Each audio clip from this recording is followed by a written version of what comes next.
বুটের ডাল দিয়ে ডিম রান্না করব আজকে। বুটের ডালটাকে অনেকক্ষণ ভিজিয়ে রাখা হয়েছিল, তারপর ভালো মতন ধুয়ে এটাকে আমি সিদ্ধ হতে বসিয়ে দিয়েছিলাম। সামান্য একটু নুন দিয়েছিলাম বলক আসার পর। তো আমি চেক করছিলাম যে ডালগুলো গলেছে কিনা। আমার মতে ঠিক আছে, পুরো পারফেক্ট। আমি হালকা একটু শক্ত রেখেছিলাম, পুরোপুরি একদম গলিয়ে ফেলিনি। তো এটা সিদ্ধ হওয়ার পর এরপর আমি একটা ফ্রাই প্যান নিয়ে নেব। তো আলাদা করে ওই ফ্রাই প্যানে আমি ডালটাকে বসাবো। তো এখানে আমি পরিমাণ মতন সরিষার তেল দিয়ে নিচ্ছি। সরিষার তেল গরম হয়ে আসা পর্যন্ত আমি অপেক্ষা করব। সরিষার তেল, সয়াবিন তেল যে যেটা দিয়ে রান্না করতে পারেন, বাট সরিষার তেল আমার কাছে ভালো লাগে। তো তেল গরম হয়ে আসছে, এরপর আমি এর মধ্যে দিয়ে দিব পেঁয়াজ কুচি।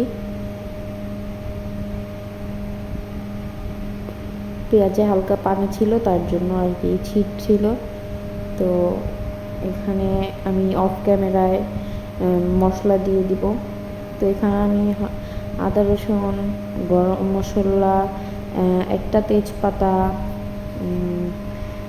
জিরা গুঁড়া, ধনিয়া গুঁড়া, মরিচ গুঁড়া, হলুদ গুঁড়া সব কিছু আমি দিয়েছিলাম, পর্যাপ্ত পরিমাণ লবণ। তো এখানে আদা বাটা দিচ্ছি।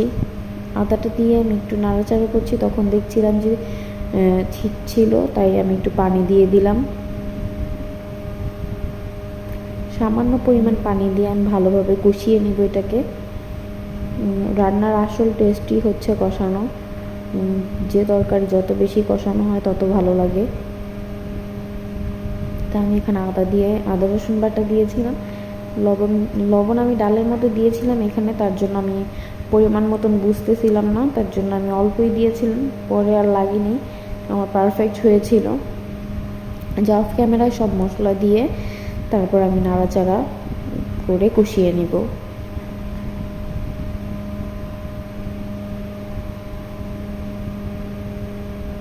আপনারা যে এখানে ফ্রাই প্যানটা পড়ে গিয়েছিল, ফ্রাই প্যানটা ছোটো হয়ে গিয়েছিল, তার জন্য পড়ে গিয়েছিল, একটু কাত হয়ে গিয়েছিল। আপনারা যে যেরকম মশলা খান পর্যাপ্ত পরিমাণ দিয়ে নেবেন। আমি আমার আন্দাজ অনুযায়ী দিয়েছিলাম। তো এখানে আমি আবার কষিয়ে নিব। কষিয়ে নেওয়া হয়ে আসলে আমি এর মধ্যে দিয়ে দিব ডালগুলো, সেই সিদ্ধ করে রাখা ডালগুলো দিয়ে দিব।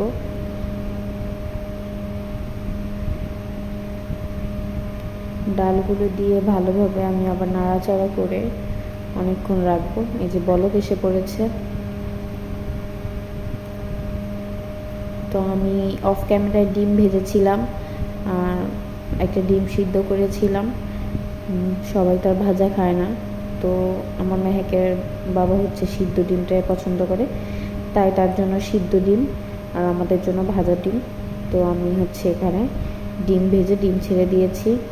পানিটা শুকিয়ে আসা পর্যন্তই চুলায় রাখবো, তারপর ব্যাস রান্না শেষ।